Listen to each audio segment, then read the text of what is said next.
Hey Panda Nation, you are listening to the Inverted Gear podcast with your hosts Nelson and Hillary.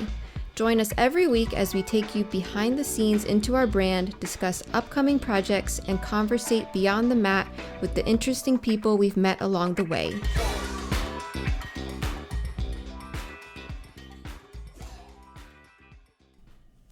Hey Rob, how are you? Good. Another day above ground, which I see as a win. Nikki probably sees it as a loss because I'm worth more dead than alive, but you know, it is what it is. So. Oh no. Yeah, I mean, the moment I signed our life insurance, I was like, man, was that the right move? Right. You don't want to be overly aggressive on it and like create some incentive structures that, you know, are potentially hazardous to our ongoing existence. So yeah. Yeah, I mean, especially Hillary had like a really good north-south choke. Yeah. Like, it's really good. So, you know, if she holds on to it for too long, like, oops. or she just claims that Were you tapping? I thought you were just trying to escape. Yeah, I lost consciousness myself, and then when I came to, he was dead, and his head had been dismembered off of his body, and you know all this other stuff happened. So yeah. Yeah. But yeah, we're good. Man. We moved to so Montana. Let's talk about your... Oh, go ahead. Yeah. Yeah, so you're in Montana now. Yeah. Last time we saw you were in Reno, and then we didn't get to connect when you were in Texas. I think we were there, like you had moved in, I think like 2-3 weeks ago. Right. So we didn't get to connect and go. What was the water park near you? Schlitterbahn, which is amazing. It's been voted the best water park in the world 35 years running. I don't really know who votes on this, but it's been a clean sweep each time. But yeah, it's amazing for the kids. Like it was one of our sell points for moving there with our kids. Yeah. Awesome. And then now you're in Montana. And are you in your new office too? I am in my new office. This was part of the third bay of our garage as of 2 weeks ago. And then there's a lot of building, a lot of construction going on around here. And what we were hearing was that somebody could get to it in like 2024 if we were lucky. And so Nikki's dad is very handy, very capable, and he came out from Reno and banged this thing out in like 2.5-3 weeks, and so now I have a super plush office that I'm trying to appoint and you know get it decorated a little bit and all that type of stuff. So yeah, this is the office formerly known as a garage. Yeah.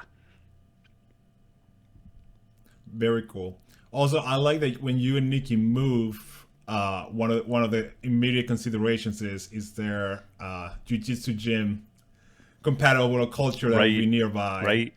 And you guys were in SBG in New Braunfels, right? And then now, where's the SBG in Montana near you? They're all over the place. There's one in Kalispell, in Big Fork, and in Whitefish that are within 30 minutes of where we live. And then they just opened one in Bozeman, and there's been one down in Missoula for quite some time. But the Kalispell gym, I want to say, is close to 600 members now. And mind you, Kalispell is a town of about 20,000 people. Now, there are larger outlying areas, but it butts up against Whitefish. The Whitefish gym is about 250, 300 members. And then the Big Fork gym, which has only been open, I think, 2 years, is about 250 to 300 members. So they're the Big Fork gym is in a community. The community of Big Fork, which is on the Flathead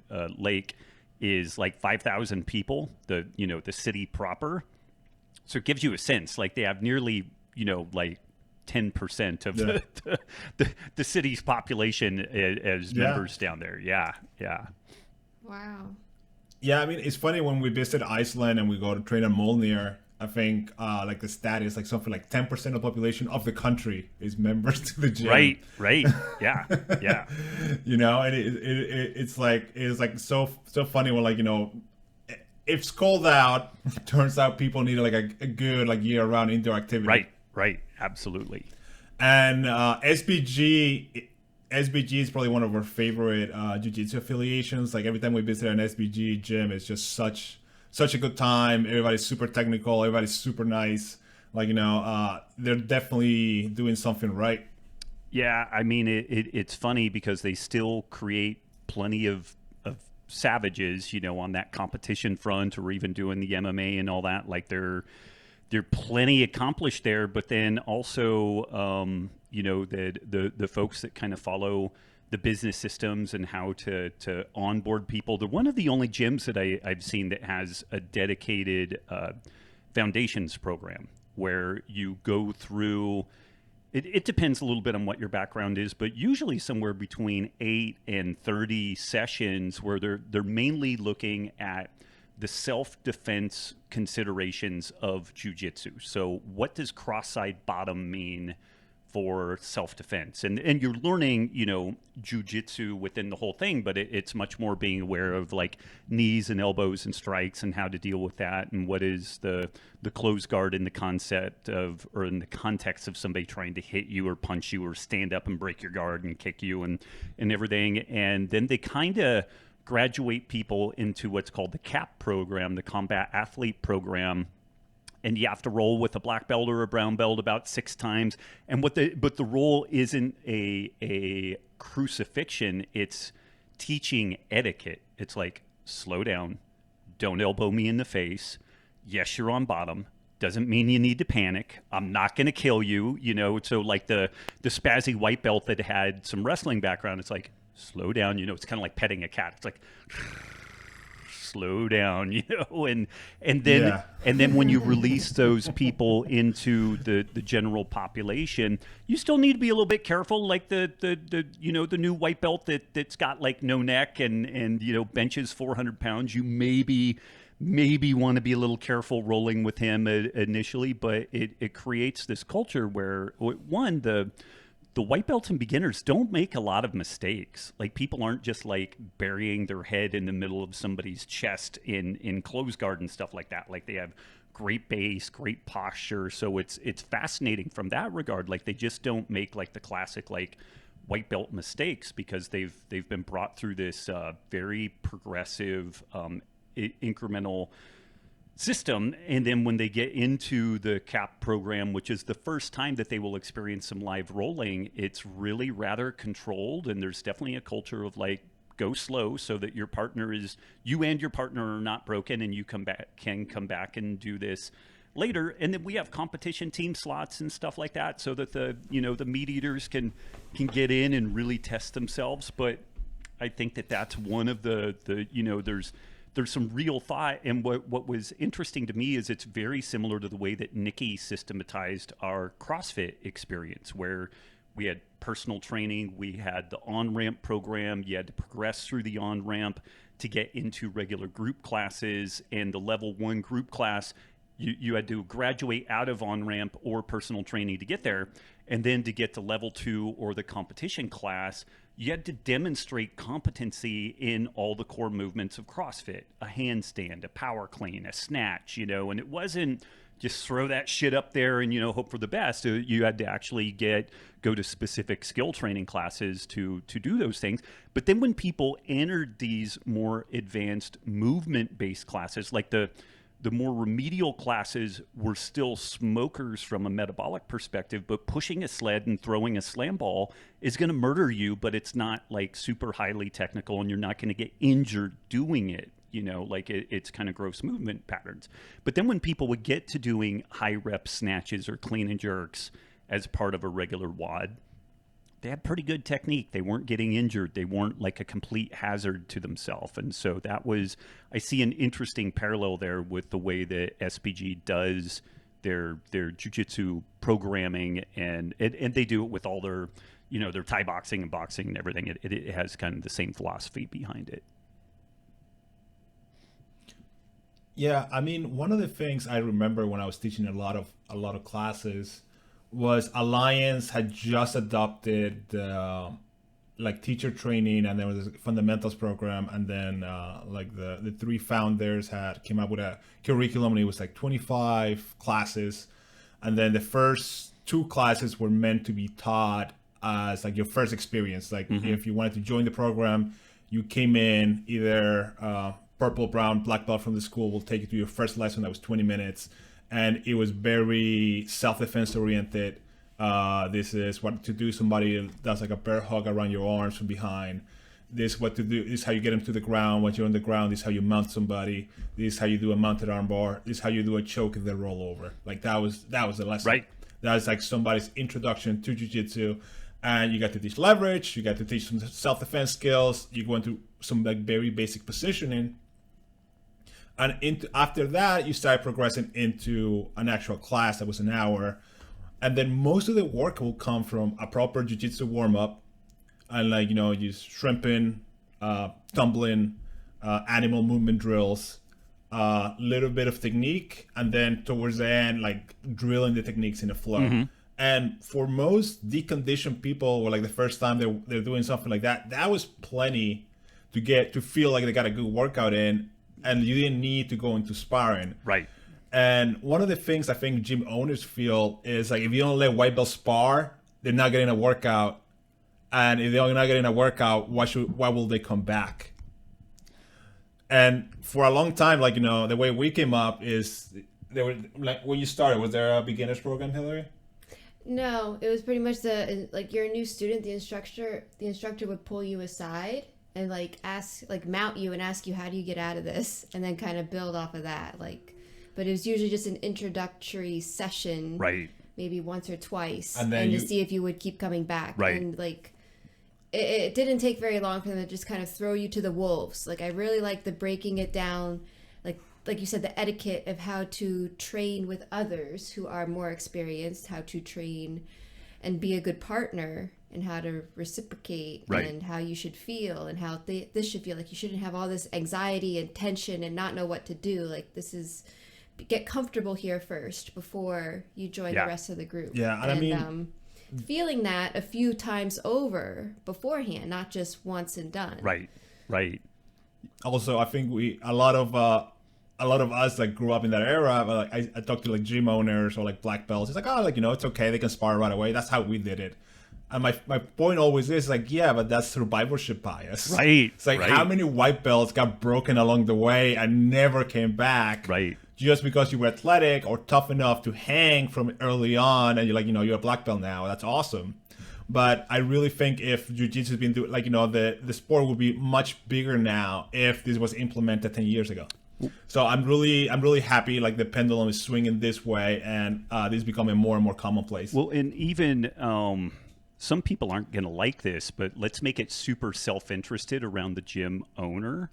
How many gym owners have 300 to 600 paying members, and they pay oftentimes 2 years in advance? Occasionally people are buying lifetime memberships for, six-figure sums to be at a gym. Is your gym run that well that's part of what's going on?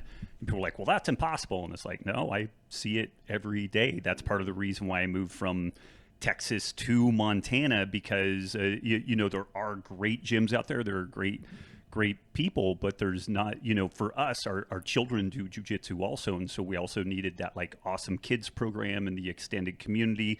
We didn't want to move to a new place and have to start our whole lives over again. And having a good gym, it's kind of like it shaves 5 or 10 years off of your like social connections and everything. But for the gym owners, if you're running a gym, you've been running a gym a long time, and you're not really just making a standard of living that you're happy with, then maybe revisiting, and I mean, again, this is the same conversation we have with innumerable CrossFit gym owners, where they're like, oh, people just want to get in and get after it. And it's like, yeah, some do. And you can always accommodate that. But the other day I went in and the CAP class was getting going, but the foundations class was wrapping up.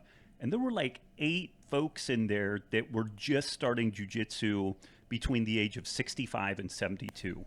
And they were part of this like police auxiliary organization. Like they support the police. Like if something goes crazy, like a cop gets injured or gets killed or something, they go and help support the family and all this stuff. But they got encouraged to come down and check out the jiu-jitsu scene. And so, we already had a good number of people in their 60s and 70s at the gym training, but we just had this infusion of like 10 people that are, and they're like, we love this. And do you handle people in their 60s and 70s, even in the beginner process, differently than a 20-year-old like wrestler? Yeah, absolutely. But the funny thing is, it's not really that much different. They still need to learn the same movements.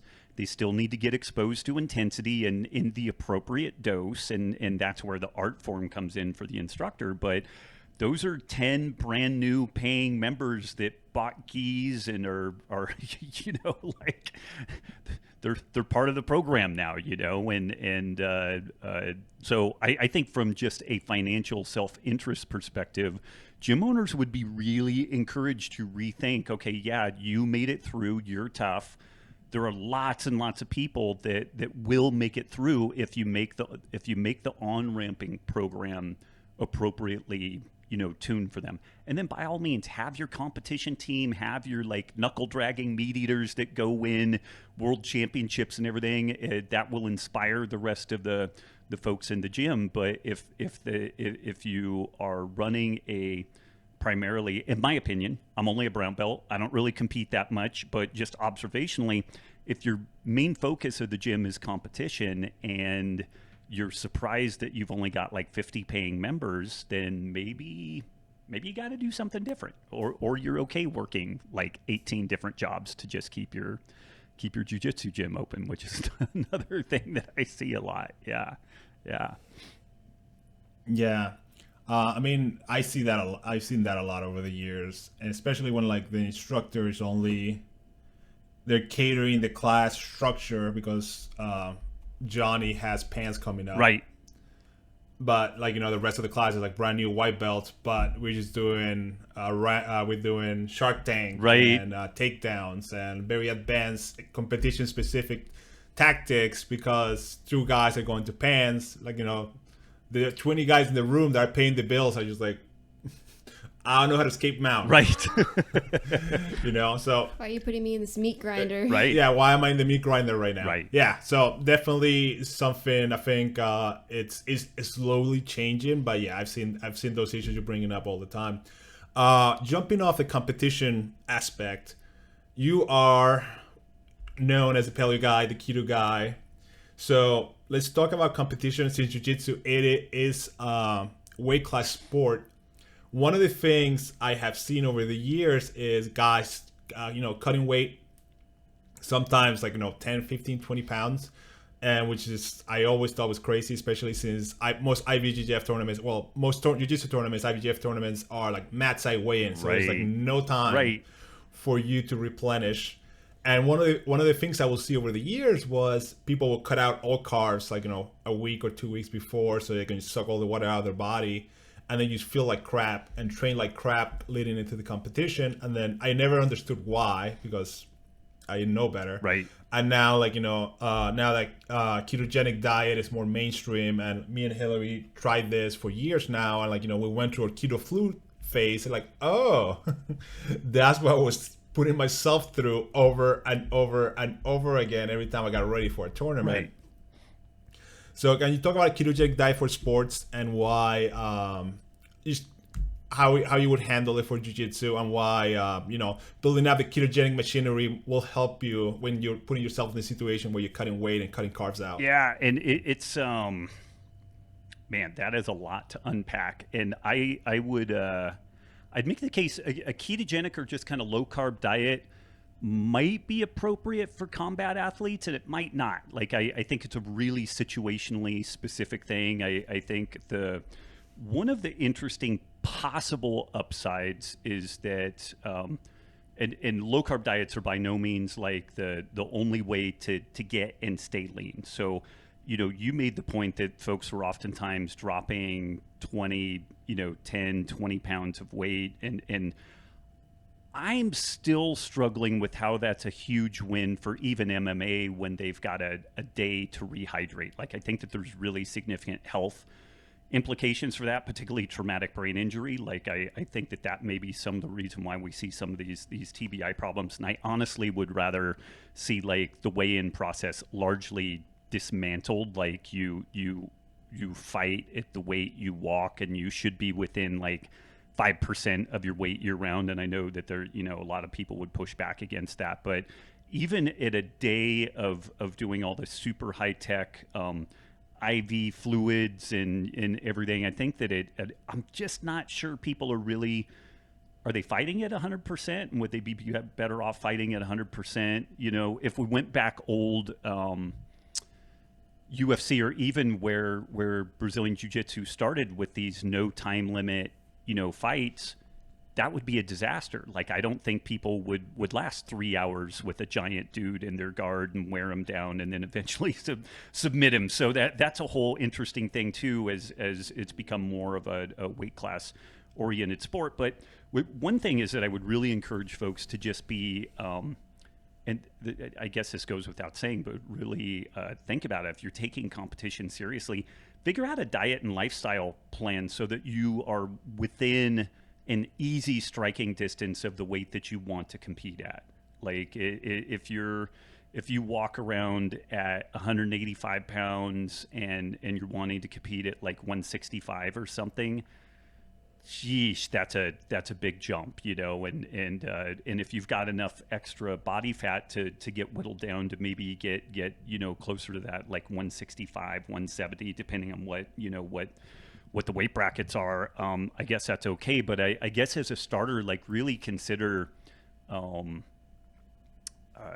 everybody has like this extensive team of people to help them weight cut, and so stay within like pretty good striking distance of a reasonable weight cut, definitely less than 10% of your body weight if you're for most grappling, and I would say probably even a little bit less than that. But then beyond that, low carb diets are kind of interesting in that there is an adaptation period. People will have decreased performance. They'll have some lethargy and fatigue, although proper electrolyte management can really help mitigate that keto flu and the initial loss of performance with that. But one interesting thing about low carb diets is people tend to store a little bit less glycogen in their muscles. And so they will tend to walk around maybe 2 to 5 pounds lighter just because they're holding on to less water. And that's interesting. Like, that could be an interesting angle to take with this. The challenge is that grappling sports are intense enough that they are mainly glycolytic. They are typically mainly glycogen fueled. But the thing is even if somebody eats low carb, it doesn't mean that they don't store and replete their glycogen. Once they become properly low carb adapted, they replete glycogen with the protein they eat, with some of the fat, that the glycerol backbone of the fat gets used to create some gluconeogenesis and refill muscle and liver glycogen. And then also you do eat some carbs. And folks forget, because they're so excited about things like ketogenic diets and carnivore diets that are either very, very low or little to no carbs.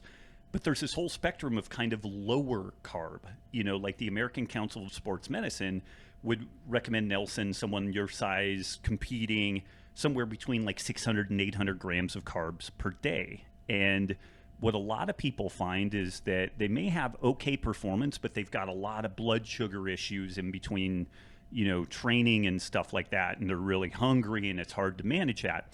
So maybe like on hard training days, you're 200 grams of carbs, and on rest days, you're maybe 75 to 100 grams of carbs or something like that. You're literally, 6 to 8 times fewer carbs than what you would eat from like a classic sports performance perspective.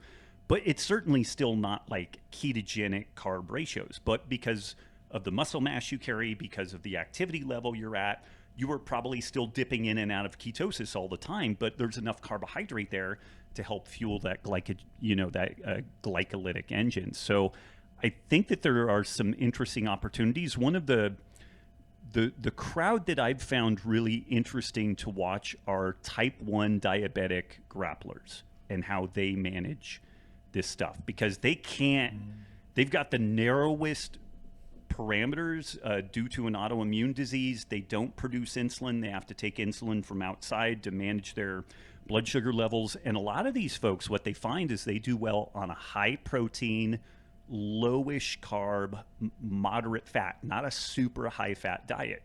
And so that's oftentimes called a modified Atkins. And what you see is a good number of people who are in more athletic endeavors seem to do well with this kind of modified Atkins, where it's higher protein intake than like a classic 3-to-1 or 4-to-1 ketogenic diet that is used for like epilepsy or adjunctive cancer therapies and stuff like that. It's still pretty low carb, so people get a really even blood glucose response, like if people notice that they have problems with kind of the blood sugar roller coaster and whatnot. And that's kind of an interesting option within this story too, but again, it's funny. There's so much spectrum between like eating no carbs in a given day up to maybe 200 grams of carbs, which for most of the really hardcore ketogenic diet people are like, oh my God, 200 grams of carbs, that's so much. But, again, for somebody that's a decent sized athlete doing really hard training, that may be a fraction of the carbs that they historically consumed, but it's still enough to keep them properly fueled and really motoring along. And again, if they really address electrolytes properly, I think that is kind of the missing link in this whole story of bridging the gap between kind of a higher carb diet and either a low or moderate carb diet. Like that electrolyte story becomes super important. It's really important even for the higher carb athletes we're finding, but it becomes doubly important for the lower carb athletes. And I'm not sure I entirely answered your question, but I talked a lot. No, that was great. Like going into the electrolyte, Hillary and I trained for a long time, and at one point, for whatever reason, before we read the salt fix, we were eating healthy, so we started putting like less and less sodium in our food, like salting the food less and less, little by little, and then suddenly we were cramping a lot. Yeah. Like all the time. Yeah. Well, I struggled with cramping for a long time, even before I met you. I remember just how, especially in my legs, trying to work my guard. I remember like from across the room, Andre Galvao saw my calf like cramp up, and he's like, I couldn't walk off the mat. Like, yeah. And he's like, what happened? And at that time, like that was probably like 2010. It was just, well, take potassium supplements, take magnesium supplements, but never salt. It was sodium. Funny. Like we never threw sodium into the mix. Sodium was always like, it'll clog your arteries. And the funny thing is the one thing you really, so this is something that folks don't oftentimes appreciate. And we could talk a little bit about the health side of this, but just the performance side. When we sweat, the purpose of sweating is to cool our body, and humans are actually remarkably efficient at thermoregulating through sweating. This is why hot, humid environments are rough, particularly on humans, because you don't sweat as efficiently, and it's very difficult in that regard. But we lose virtually no potassium and effectively no magnesium through sweat. We lose massive amounts of sodium. And so when you begin cramping, once you've got to the point of cramping, you have actually gone so prior to cramping, you've had diminished cognitive function, you've had diminished reaction time, you've had diminished strength, you're experiencing diminished cardiac output because your heart isn't functioning properly, and that all happens before cramping. Cramping is kind of like the, oh shit, you've got to do something now, because once you start getting calf cramps, another muscle that can cramp from inadequate sodium is your heart. And so this really is like ringing a bell, like wake up, we've got to either do less physical activity, or we need to figure out a way of addressing the sodium. And the ironic thing, if you look even over at the ACSM, the American Council of Sports Medicine guidelines for athletes, high motor output, hot or humid environments, which if you train in the gi, it's always a hot, humid environment. Like there's no two ways around it. Even if the room is cold, it ends up being a hot, humid environment. But they begin the discussion of sodium supplementation at 7 to 10 grams per day for athletes within ACSM guidelines. And we've seen folks need sometimes at least 50% more than that, like up to 15 grams per day. We've been doing some work with some NHL teams where they do these really cool, they do a sweat pad on the person so they know how large the pad is relative to the rest of the body, and they're basically able to extrapolate from that, like the total body sodium loss of these folks. And these larger male NHL athletes will lose 10 pounds of water in a hard practice or game and 10 grams of sodium during that process. And we're being told through medical circles that we should maximally be consuming 2 grams of sodium per day, which I think is under consuming sodium by about 3 grams, even for the general population. And then when you put in hot, humid environment, high physical activity, lower carb diets increase electrolyte needs, sodium needs dramatically. I think we're so remarkably missing the ball on that. And I remember earlier on, like some of the half guard stuff, I would get a calf cramp that felt like I had broke my leg. Like my leg just didn't really function afterwards. Like I'm really holding on to something, and both my front and back of my shin would cramp. And it literally felt like I broke something, you know, the muscles cramped so bad. And knock on wood, but now I don't remember the last time I've cramped. And like we went and trained with Henry Atkins in Costa Rica, and you do these double day sessions in it's a really nice facility, but it's just an open air metal building, and they set it up so you do get a nice cross breeze because of the ocean and all that. But it's 95 to 98 degrees and about 90% humidity. Like it's hot, you know, and you do two hour session in the morning, take a break, come back, 2 hour session in the afternoon. And I consume a lot of element and a lot of fluid through that thing, but I literally never cramp now as a consequence of that. Whereas before I would cramp in Reno in December, you know. I mean, it's just a way different world. Yeah, we like ever since we started, like, you know, paying more attention about salt in our food, drinking. We love your product, LMNT. We drink LMNT before practice all the time, and or when we're working out at home, like that, I'm just sipping on LMNT in between my kettlebell swings. Yep. And I haven't, same thing. We haven't had issues with this for a long time now. Before, like, you know, we dealt with it for over 10 years, and we was like, all right, like, you know, that's part of what you do. do. It is. Yeah, it's part of the sport. Yeah. I have this memory of being in Alliance in New York, and I was like, we're doing a group of 3s, and then it was like a brown belt world champion, Chris Byzantine, Lucas Lepre, who was a multiple-time black belt world champion, and me. Like, I ended up in their group, and we were like rotating, you know, Lucas, getting him ready for a tournament, and my whole leg like seized up, and I was just like cramped from my hip to my toes.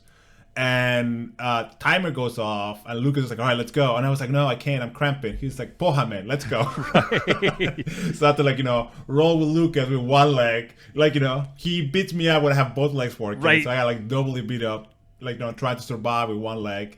And it's just like, oh man, like, you know, it's like you can't stop because you're cramping. I was like, okay, I'll try. I have to say, especially taking the LMNT versus trying other drinks in the past with electrolytes or extra carbs or all the sugar. It has all the sugar, so you experience those energy spikes, highs and lows, and it's always at the worst time. Right. Versus taking something like just strictly your minerals with water, and I stay a lot more level. Yep. I stay hydrated. I don't feel like I need to keep sucking water either, versus like if I sip like a Gatorade, or I used to drink Accelerate, which was like some sort of carb electrolyte mixed drink, still needing water after that. Right. So yeah, I have to say, especially now as a nursing mother trying to get back to training, the LMNT keeps me much more stable throughout the day. You know, it's funny, just as a side note. Thank you. A crazy cross section of people that have been really raving about LMNT have been breastfeeding moms, and we didn't expect to see this at all. But it was almost 2 years ago now. We started getting tagged on these social media posts where, like, and it was in these groups of exclusive pumping moms. And so either the baby didn't latch or they had some latching problems and the mom worked, but whatever the deal, like the moms were committed to getting their kids breast milk, but they were just pumping. So it's very quantifiable. You know, it's like it goes into a bottle, you can measure it, you see how much is going on. And these moms were basically posting, okay, this is how much I had before. And like, I've got my macadamia, you know, cup here. And it was like this much the day before. And then 4 of these full the day afterwards, you know, after taking LMNT. And I started thinking about that. And I got in and looked at the kind of physiology. And just drinking water doesn't guarantee enhanced fluid volume for breast milk. You need sodium to act as an osmotic gradient to pull the fluid through the breast tissue to actually make the milk. And interestingly also, adequate sodium intake suppresses cortisol, which cortisol antagonizes breast milk production because it's a stress hormone and everything. And so we've seen just really amazing buy-in from the breastfeeding mom community, and then athletic moms who are trying to continue to both breastfeed and get back in shape and you know continue with their sports. They've been like rabid fans. I'm sure you guys are aware of this, but if you can do good by moms, then like your golden ticket is punched. You know, like they talk, they share notes, everything goes like wildfire there. So it's really cool to hear. And I mean, we've seen a lot of that where the, you know, moms in particular are really noticing this huge benefit with this stuff. And just in all transparency, like there's nothing magic about LMNT other than it's convenient and it tastes good. The salt doesn't come from some magical Pakistani mine that we have a proprietary, you know, like sourcing on or anything. The way that the whole thing started, we actually had a make it your own recipe. We called it Keto Aid, and it was basically use this much salt, this much potassium chloride from no salt, this much magnesium citrate, some lemon juice, stevia, shake it up and go. And that thing within 6 months had like 500,000 downloads. And it was actually folks doing that. And they were like, hey, have you guys ever thought about like doing a stick pack or something? And we're like, no, we've never thought of it. But that's where it all came from. And we still have a ton of people that just download it. And we talk about folks using pickle juice or pickles or olives. 10 olives provide a gram of sodium. Like a 2-ounce serving of salami provides 1.5 grams of sodium. So, you know, even though we're talking up LMNT, I don't want people to get the sense that like it is some magical proprietary thing. Again, I think it tastes really good. We really nailed the flavors, I think, and it's super convenient, but there's a ton of other ways to get your electrolytes addressed, and we really try to get people to address as much of it as possible via diet. And again, yes, we need potassium, yes, we need magnesium.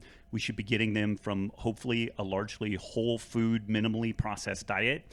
But then you do really need to supplement your sodium, and just salting your food, you won't get there. Like this is the thing that I failed on for nearly the 23 years of my keto fueled, you know, experience. I salted the heck out of my food, and you just aren't going to get 5 grams of sodium a day putting a salt shaker on your food. Like you really have to do some other pretty aggressive things like anchovies, olives, pickles, pickle juice, or something like LMNT. Yeah. Very cool. Yeah, no, we definitely notice the difference, and like that's something we're very aware of now. It kind of reminds me when in our travels, I think before we got a little more educated about the salt, just what was it in Mexico? Was suero, where it would be a water and lemon and salt. Yep. And that was they would give you a big mug of it at restaurants. Yeah. And it would just immediately hydrate you in those hotter climates, especially after a hard training session. Yeah. But just naturally, people working and living outdoors all day, every day. They figured it out. They figured it out a long time ago. Well, you know, it's funny. So Nikki's dad built this office out, and Montana's not super hot, but we'll get a period of time where it's close to 100 degrees. And as luck would have it, when he was building this thing out, it was the hotter period of the year. And it's kind of a little bit of a funny story, and I'll try to be brief with it. But he came to visit us in Texas, and when he arrived, he was kind of hungry, and Nikki gave him a meat stick just as a holdover snack. And apparently the meat stick was bad. And he also drank some citrus flavored LMNT at the same time. Fast forward about 2 hours later, and Nikki's dad is projectile vomiting and stuff coming out of both ends of him because of this meat stick that apparently had gone bad. And then he had this like absolute like visceral aversion to element. Like, we're like, hey, do you want some? He's like, absolutely not. But he was out here like sweating his huevos off, working in this garage, just drinking water, just drinking tea. And he would stand up and he would look a little dizzy. And I'm like, Gary, you getting some lightheadedness? He's like, yeah, it always happens, you know. And I'm like, dude, you got to try some electrolytes. So we tried like a watermelon flavor and really diluted it. And by the end of his trip here, he still won't go near citrus, which is the one that he had when he threw up. But it was like this just shocking difference for him with regards to not feeling lightheaded while he was working, having a lot more kind of cognitive clarity while he was working. So like when you're cutting out drywall and putting it up, a lot of times you have to do this like, okay, the thing is one shape up there, but you got to cut it out in reverse order on the ground, and then think about how you're going to flip it and have the right side up there and everything. And he's like, I made fewer mistakes. I was able to work harder. I just felt better. Like he wasn't physically as fatigued and exhausted from the whole thing. And but it's funny, we kind of poisoned him with a meat stick. We had just arrived in Texas, and I think some of the food that we brought out got hot in transit, and we poisoned our dad. Yeah. Oh no. Rob, let's talk about your sports background a little bit. I know you were a power lifter. I know you were like super early in on CrossFit. At what point did you find jiu-jitsu? Because I know you took a long break also before you came back to it recently. Yeah, you know, it's funny. So I was down in Long Beach, California, 93. I got down there in 1993. And I was training at a place called Long Beach Martial Arts. And a guy, Paul Hoke, was running that. He had like a JKD, a Jeet Kune Do background, some traditional martial arts also. And one day this guy rolled in, and we had heard about Brazilian Jiu-Jitsu. Like this was right before the first UFC. But there were still... you could find videotapes and people talking about like some of the Gracie Challenge stuff, you know, where these crazy Brazilians were fighting guys in these no-hold-barred tournament scenarios. And this guy came in. And I want to say his name was Alex, but I don't think that's right. He actually in the second UFC is part of the entourage walking out with Hoist, and I was like, oh my God, it's him. But he was a purple belt at the time, and he came in and he was basically like, hey, I just want to share this stuff with you guys. And they had been doing some grappling as part of the JKD. Like there was some guys like Phil Poteet and I want to say Larry Hartzell maybe was early in like the JKD grappling. So they did. What was that? Some stuff in there. Trapping, right? That's what the term they use. Yeah. And but God, what would I'm going to say his name was Alex. That's not correct. It was something else. But he went through a room of 50 guys like we weren't even there. He was like, start anywhere you want, like on his back, in mount. And some of the guys were like, well, I'm a striker. I'm going to start from standing. He's like, fine. And he would do that like, you know, side kick, clinch, take you down, mount, slap you in the ears, you turn over, choke. And it was crazy. And I was never a great grade school or high school wrestler, but I did a little bit of it. And I was really strong for that time. This was still right at the tail end of my powerlifting career. So I was about 180 pounds and, you know, squatting in the mid fives and benching close to 4 and everything. And had a brown belt in a traditional martial art and had gotten into Thai boxing, really, really found a love for Thai boxing. And it was like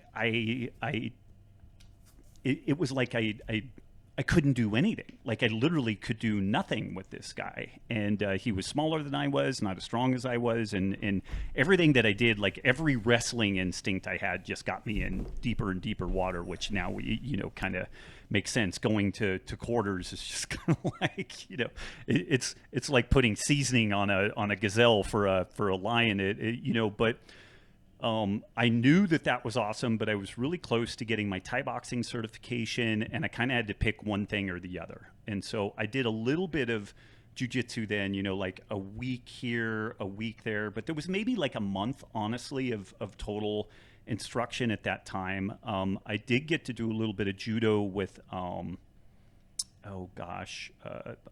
on his name. He died a couple of years ago, but he was just this real luminary in the judo scene. He was also down in Long Beach, but it wasn't until really 2004. So that was 1993. It really wasn't until 2004 when I moved to Chico to open the CrossFit NorCal, the gym there, that John Frankel had been, who's a Brazilian Jiu-Jitsu black belt. He was under Roberto Maia. He got his blue belt from Hickson. He was introduced to myself. We were introduced via Greg Glassman, the founder of CrossFit. And he knew that both of us kind of wanted to be in the Chico area. And hey, why don't Rob, you open up the CrossFit spot, and John, you open up the Jiu-Jitsu and martial arts side. And I got to do a little bit of training with John, but I was running both the CrossFit side and the Capoeira side. Like I got pretty deep into Capoeira at that point as well. So again, I had like a couple of months of training, but it really wasn't. I was so busy, I just didn't have a chance to really do it. But I knew that I loved it. Like I really, really enjoyed it. But, by 2004, there started to be a lot more availability of jiu-jitsu schools and coaches and whatnot. But it wasn't until we hit Reno in 2011, I started consistently training in 2012. And then I've been pretty consistent since then. I had basically a 1-year break where Nikki and I trained like 3 or 4 times over a 1-year period when we moved to Texas, until the Straight Blast gym in Texas got up and running. Like we were getting our lives reshuffled. So I've had a couple of decent sized breaks in the intervening, nearly 10 years now. But that's kind of been the long arc of the whole thing. So technically, when I meet 99% of Brazilian Jiu-Jitsu black belts, in theory, I've been doing Jiu-Jitsu longer than they have, but there have definitely been some very, very long gaps in between all that stuff. Yeah. There's some discrepancies on the mat time. Yes. Yeah. And it's funny when I hear stories about people like you who's been training a long time on and off, and then I really find those stories fascinating, because when you meet people that got their black belts in 6-7 years, it's like, oh, okay, I get it. I know that story. You didn't do anything else besides train twice a day. Yeah. And I got my black belt in 6.5 years, so I know how it went. You didn't date anybody because you didn't have time or money, and all you did was go to jiu-jitsu, in the morning and then in the afternoon. And then the other thing too is now, before, in the 90s, early 2000s, it was very rare to see somebody get their black belt under 10 years. The classes were just not available. Yeah. A lot of gyms were renting out space out of a karate gym or a CrossFit gym or whatever. So, there'll be 3, maybe 4 classes a week. Right. And they're at 9 o'clock at night. You have these mega jiu-jitsu gyms that have, and 6 a.m. and noon and 4 and 5 and 6, it's just so much more training available. Also, the amount of training partners available now, especially high level training partners. I remember, as far back as 2007, seeing a brown belt or a purple belt was still special. Right. There were only so many black belts to go around. So, being able to roll, oh man, I get to roll with a brown belt every day. I get to roll with it. There were people training that had never trained with a black belt. Right. And that's, I'm sure it's still the case in some places, but in the United States, especially, most of Europe, most of, I would say, Western Europe, a lot is there's so many black belts now. Right. So yeah, that's super cool. And then fast forward to now, I know longevity in training, not only jiu-jitsu, but also all the rest of your fitness training is something you think about a lot. Some of my favorite articles are your year in review that you post for your birthday every year. Can you go into that for a little Yeah, bit? sure. And again, just a brown belt in this scene, but I'll turn 50 in January of this next year, and so I still feel like I motor along at a pretty good level physically, and I'm able to train, 3 to 5 days a week when my schedule can afford that. And I guess on just the strength and conditioning side, I lift weights not specifically to make my jujitsu better, but kind of to armor plate myself. Like it's really to protect me from the bumps, the bruises, the potential injuries, and also to maintain whatever muscle mass I can as I age. So I'm really kind of oriented in maintaining muscle mass from an anti-aging perspective. I, a couple of years ago, got into FRC and kin stretch due to my wife and also my good friends, Sarah Strange and Grayson Strange, who are the founders of Basis Strength and Conditioning. And this FRC kin stretch stuff, that was created by a doctor of physical therapy, Andrea Ospina, who is also a black belt in Brazilian Jiu-Jitsu. And it's this mobility. I hate calling it just mobility because people think stretching or yoga or something like that. But it really thinks about like the end range of joint integrity and strengthening there. Because that is where, like the end of there and, full external rotation, full internal rotation. Those are where things get injured. And so they try to match both your active and passive range of movement. So like I can actively take my arm there. I can goose it a little bit further. And that the gap between those two is an injury potential. I should be able to take it to my full end range of movement just from antagonistic muscle activity. And so there's this process for strengthening that. And they think about like every joint in your body, your fingers, your toes, your ankles. It's a rather involved thing. So strength training, the FRC kin stretch, which I see as also a form of strength training, but also with mobility in it. And then I do a little bit of low-level cardio on the side just as a recovery aid, and then try to get in and do the jiu-jitsu as often as I can. And I really gravitate towards the format that they use at SPG, which they use this thing called the I method. You introduce, isolate, and integrate.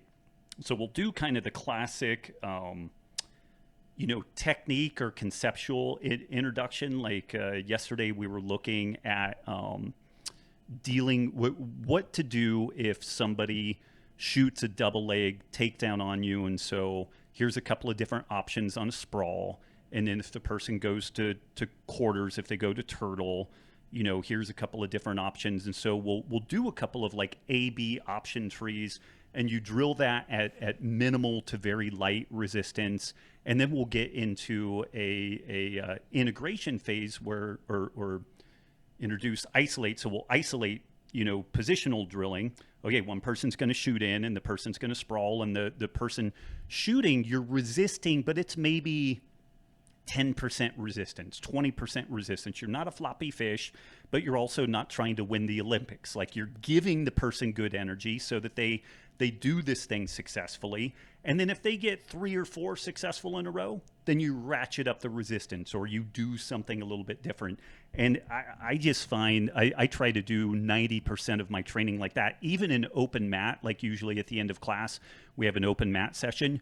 Usually what I try to do is take what we did that day and just continue to position drill that. So either I'll shoot on somebody or somebody will shoot on me, and we, or if it was close guard, I just ask people to start inside my close guard, or I start inside their close guard. And if I pass, then we reset and we do it. And then that way I just get hundreds and hundreds of reps in that position. And the live open rolling is maybe like 10% of my training. And I do pick my partners kind of carefully there. The young, super strong, spazzy white belts I will go with, but I tell them, I'm like, if you hurt me, I'm never going to train with you again. So like, just be mellow. Like I'm and I also, and you and I talked about this a lot, like, even though I train in the gi most of the time, I do one no gi class a week. I don't really do a ton of grips. Like I personally am not doing like a lot of like spider guard, or I tend to just do like C clamps on wrists and elbows and everything. So my gi and no gi game are not super different. The main point that I use the gi is just in applying chokes, but I don't really use it to try to hold people down. I really try to use weight and posture to do all that. And so my hands aren't really hammered because I'm not using them as like my friction based gi control isn't my primary way of dealing with people. Folks do get away more. They are a little more slippery. If I was more of a competitor, I might consider using a little bit more of the gi to control things. But for the longevity of my hands, that's been a pretty big deal. And you and I talked a fair amount about that when you came up to Reno. Yeah. Yeah, I'm in the same boat. Like I was tired of my hands just being so beat up, so I haven't done spider guard or lasso or any of those guards for good 5-6 years. Here and there, I'll catch myself doing it. I'm like, all right, like let go. If you if you can't keep him in your guard without resorting to holding both sleeves and putting your feet in front of him, he's working side control. Right. So like you said, I roll with some high level guys that are competing. So I'm like, all right, you're always gonna have that ego. You don't want to get your guard passed, but I realize that if I keep doing this, I won't be able to do it for a long time because my hands are just getting hammered. Right. So I remember talking to you about that and just having a game that is not attribute driven, because I am getting older. I'm going to get slower. I'm going to start to get weaker eventually. So if my whole game relies on being strong and fast, it's not it's not going to be a good look when I'm 60. Right. What you see is folks needing to like take the transmission out of their car effectively and like rejigger it every 3 to 5 years. And one of the best people I've seen with this is John Frankel. He's I guess kind of my primary coach, although he's in South Korea. But folks like him, Henry Aiken, they have great movement. They have great mobility. They can move beautifully, but and when I rolled with you, this was a really similar experience. It felt like wearing like a 180-pound backpack. And it wasn't like you were holding on to me, but it was like every single time I tried to move, you had some point of contact on me where it was like, oh, fuck. Okay, I've got to move him and me. And so these folks that really... But then if somebody gets squirrely, then there's step outs and back steps and, different types of nice movement. But if you can just figure out a way of making the person wear your weight everywhere all the time, that's a wonderful way of dealing with stronger people, squirrelier people. And if you compete, if both you and I end up at some masters, competition, then weight and strength and conditioning, it's a wrestling match with submissions then attributes, yes, they come in, but I think that folks get John Frankel has a saying that if you love winning more than jiu-jitsu, you're never really going to get that good at jiu-jitsu, or you won't have a really long life cycle in jiu-jitsu. And so you have to get comfortable people pass my guard all the time, but I've gotten pretty good at getting out of side control. And when I get out, I've figured out a couple of funnels where once I get out, the person is in a shitty spot and they've burned a fair amount of energy getting past my guard, even though I don't fight, to the death with it. But they've burned a little bit of energy getting past the guard, and then I'm kind of squirrely inside control.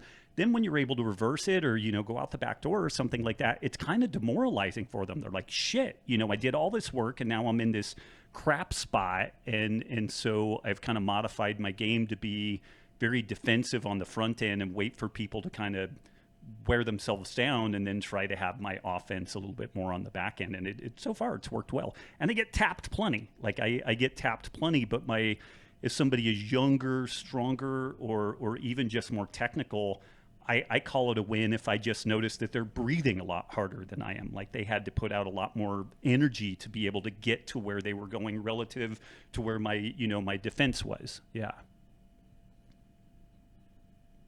Yeah, I mean that's something I think about a lot, especially when we do a lot of traveling and we train at these camps and we do like the open mats, like it's a 2-hour open mat.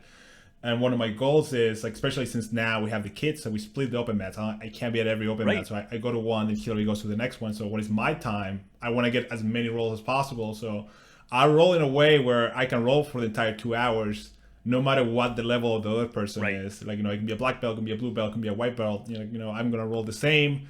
And like you said, is I have to realize, like, some people are going a lot harder than me, but if I build my jiu-jitsu game the correct way, I'm able to handle that. I'm able to get out of tough spots, and then when I get to a good spot, I can capitalize on it.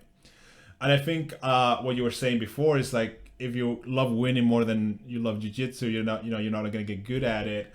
I see it sometimes when I run practice. One of my favorite things to do when I run a practice is like, whatever we go over, we'll do a few rounds of positional sparring from that position.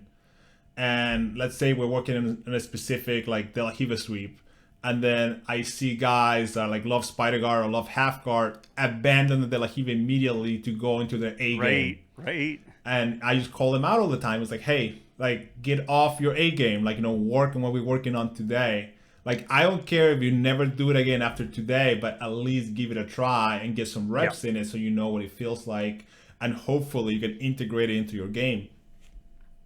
Yeah, and oftentimes, like, even to your point, if you don't use it offensively, you might understand it much better. So your defense against it it ends up taking a much better step up on it. So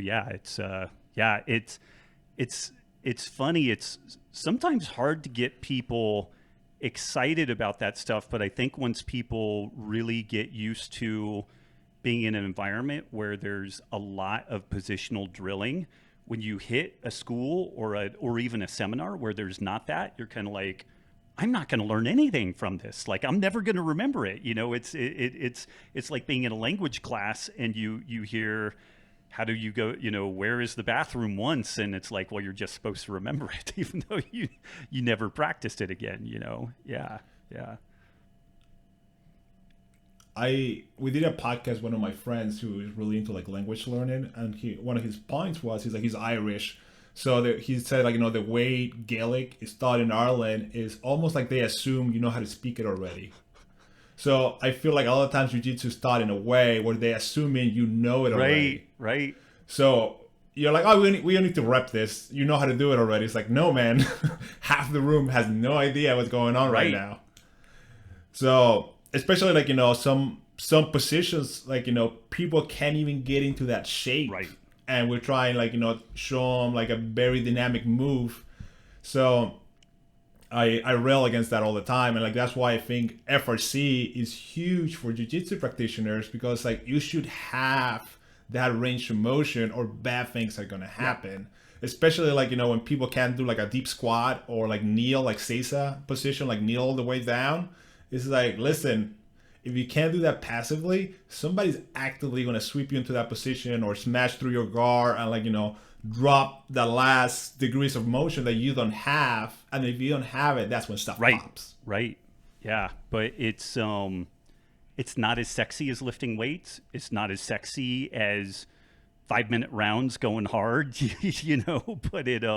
but it makes all that other stuff better. Yeah. And that's where a really good coach that can steward that process is really valuable. Yeah.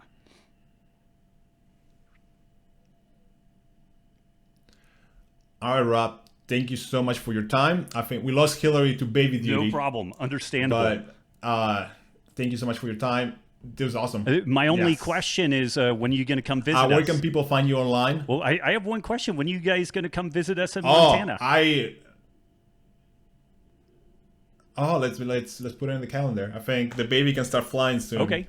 As soon as the little one can fly, we'll make a trip over. Let's do a Where can people find you online? RobbWolf.com is where everything pretty much goes down. And I do generate a lot of material for LMNT. That's at drinkelement.com. Awesome. Thank you, Robb.